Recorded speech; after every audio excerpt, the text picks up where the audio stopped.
Šiandien esame Parnidžio kopos papėdėje, kur nuo 1933 iki 1939 metų veikė Nidos sklandymo mokykla. Atkūrus Lietuvos valstybę, Lietuvai reikėjo turėti savo šalies aviatorių ir žmonių, kurie orientuotųsi ore. Ir šią idėją sklandymo mokyklos palaikė ir Lietuvos karo aviacija. Bet tuo metu nebuvo sklandytojų, kurie galėtų vesti mokymus. Tad 1931 metais Lietuvos delegacija vyko į Rasytę. Rasytė tuo metu buvo Vokietijos teritorija ir čia buvo vokiečių sklandymo mokykla. Šioje delegacijoje vyko kartu ir karo lakūnas Jonas Piragius. Būtent jis įsidėmėjo didžiąją kopą, prie kurios būtų tinkamos sąlygos įrengti, įkurti Nidos sklandymo mokyklą. 1932 metais Kaune įkuriama sklandymo mokykla, tačiau daugėjant norinčių sklandyti, o Kauno pakalnės nebuvo tam labai tinkamos, žvilgsniai nukrypo į Nidą. Ir 1933 metais čia įkuriama Nidos sklandymo mokykla. Kokie buvo šios mokyklos tikslai? Pirmiausia, tai populiarinti sklandymo sportą Lietuvoje, taip pat sudaryti sąlygas ir jaunimui sportuoti ir parengti kandidatus tiek civiliniam, tiek ir kariniam sklandymo mokyklom. Kaip atvyko pirmieji sklandytojai į Nidą? Tai jie pirmiausiai išsinuomavo baržą ir vyko vandeniu. Ant tos baržos susikrovė visas statybinės medžiagas, palapines, sklandytuvus. Ir kelionė truko net 6 paras. Taip keliavo 9 vyrai.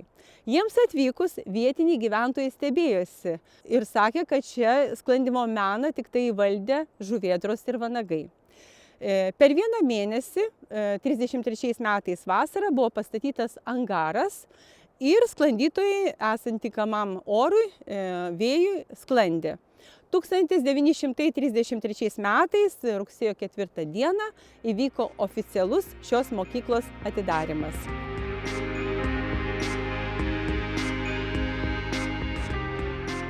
– 1934 metais čia pradėta statyti bendrabutis su valgykla. Šį projektą parengė Vytautas Landsbergis Žemkalnis. Įdomiausia tai, kad to pastato langai, dideli langai, buvo į kopų pusę ir per juos matėsi kopų vaizdai, ko nepasakytumėm šiandien, nes tikrai jokių būdų negalėtumėm pamatyti šiandien kopų, nes dabar matome jau suaugusi mišką. Ši vieta buvo apželdinta po Antrojo pasaulinio karo.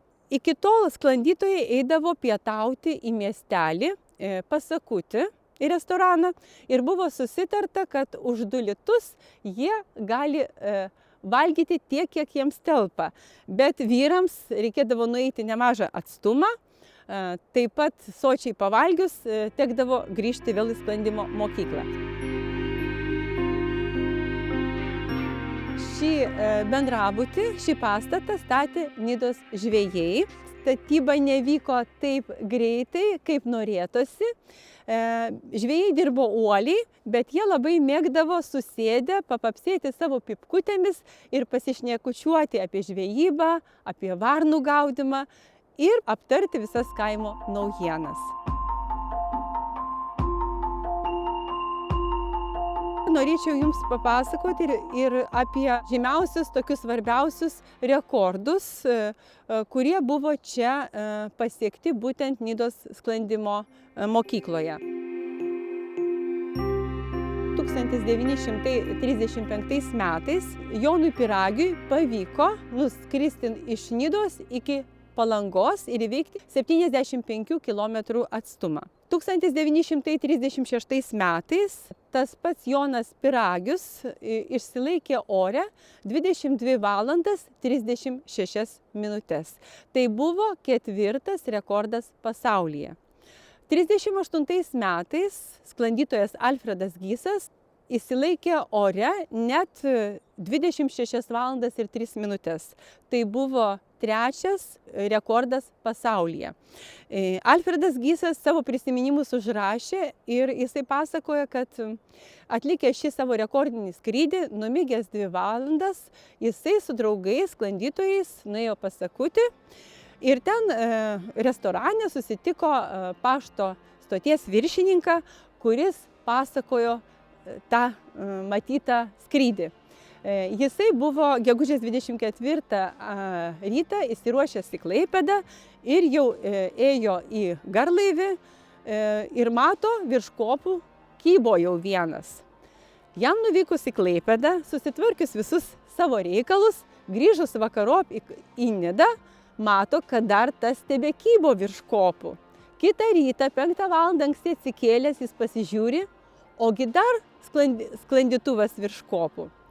O pats Alfredas Gysas prisimena, kad tai nebuvo labai paprastas jo skrydis, todėl kad 26 valandas įsilaikyti tokioj nepatogioj būsenoj ant kietos kėdės ir visą laiką jam tekdavo nuskridus 1,5 kilometro, taip jisai rašo, virš didžiosios kopos, apsisukti ir grįžti atgal. Ir per tas 26 valandas jis padarė net kelis šimtus apsisukimų. Ir ypatingai buvo sunku naktį ir pavojinga, kadangi jeigu būtų prisnūdęs, tai aišku būtų sklandytuvas nukritęs ir galėjo baigtis netgi ir mirtimi.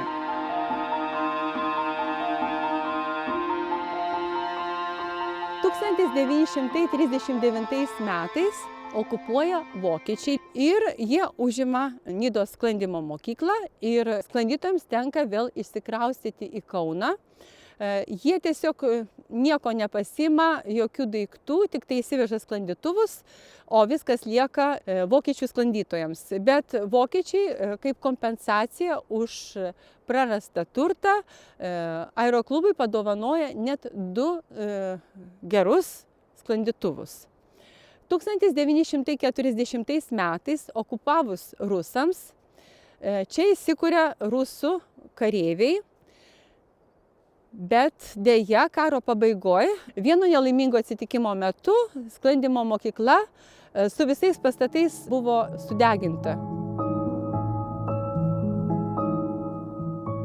Nidos sklandymo mokyklos atminimo ženklus saugo ir Kuršių Nerijos istorijos muziejus. Tad šiandien esame čia, kur viena dalis ekspozicijos yra skirta Nidos sklandymo mokyklai. Čia buvo rengiami A, B, C klasės pilotai ir sklandyti galėjo įvairių profesijų žmonės nuo 15 iki 40 metų ir pagal mainų programą čia sklandė estai, latviai, suomiai, slovakai, čekai, prancūzai, olandai. Sklandytuvai buvo gaminami Lietuvoje, juos gamino pagal iš Vokietijos atsiųstus sklandytuvų brėžinius, jie buvo be variklio ir vien tik tai oro srovių keliami. Sklandytuvai į orą buvo pakeliami 2 būdais. Pirmasis būdas tai buvo rankinis startas. Pučiant stipriam rytų vėjui, sklandytojai palaikydavo sklandytuvą už sparnų, kiti pastumdavo ir taip sklandytuvas pakildavo į orą. Antrasis būdas buvo su guminiu amortizatoriumi. Tam buvo naudojamas 20 mm dvigubas guminis lynas, jo ilgis būdavo apie 20 metrų. Vienas galas buvo pririšamas prie sklandytuvo, o kitus 2 galus tempdavo bėgantis vyrai. Dar kita grupė sklandytojų laikydavo sklandytuvą už uodegos, kad jis nejudėtų. Tam net kartais sklandytojai įsikasdavo į smėlį, kad tvirčiau įsilaikytų sklandytuvas savo vietoje. Ir paleidus sklandytuvą, jis šaute šaudavo į orą, Toks sklandytuvo paleidimo būdas vokiečių buvo vadinamas catapult start.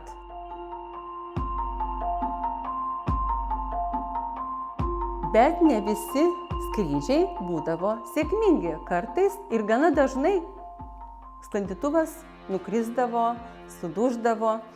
Ir sklandytojai buvo įsteigę tokius apdovanojimus – Didžiojo oro pirato kalaviją ir Juodojo vabalo ordiną. Šitie du eksponatai yra atkurti, mes neturim originalų. Didžiojo oro pirato kalavijas buvo įteikiamas sklandytojui, kuris apgadindavo sklandytuvą. Juodojo vabalo ordinas už pakartotiną sklandytuvo sulaužymą. O kodėl būtent Juodojo vabalo ordinas? Tai tuo metu šiltais pavasario vakarais matyt buvo daug tokių dūzgiančių vabalų, kurie lyg akli atsidauždavo į sieną. Dar nesėkmingi skrydžiai, kada sklandytuvas krisdavo nosimi į smėlį, sklandytojai buvo vadinami agurkų sodinimu arba agurkų. Šis pavadinimas kilo nuo vieno tokio linksmo įvykio, kada vieną vasarą sklandyti buvo atvykęs agronomas iš Dzūkijos. Bet matyti, jam žemės ūkio verslas geriau sekėsi negu sklandymas ir vieno skrydžio metu jo sklandytuvas nesėkmingai nusileido nosimi į smėlį. Ir šį sklandymą stebėjęs vienas sklandytojas sušuko garsiai visiems: žiūrėkite, agronomas agurkus sodina. Noriu paskaityti iš dienraščio 20 amžius trumpą straipsnelį apie moteris sklandytojas. Šiuo metu Nidos sklandymo mokykloje yra 4 moterys, kurios mokosi valdyti bemotorinį lėktuvą sklandytuvą. Briedytė, mokytoja iš Joniškio, turi jau B piloto laipsnį. Obelenytė, studentė, A pilotė ir Leonavičiūtė dar tik šiemet pradėjus mokyti sklandyti. Jos abi iš Kauno, bet to dar sklandymo mokykloje yra ir viena Olandė studentė, turinti aukščiausią C pilotės laipsnį. Darbe sklandytojos jokių išimčių neturi. Jos kartu su vyrais tempia į smėlio kalną sklandytuvą ir iš eilės viena sėdi prie vairo, o kitos bėga prie guminių virvių išmesti sklandytuvą į aukštį. Jos dėvi tokius pat drabužius, kaip ir sklandytojai vyrai, ir savo išvaizda nuo jų beveik nesiskiria.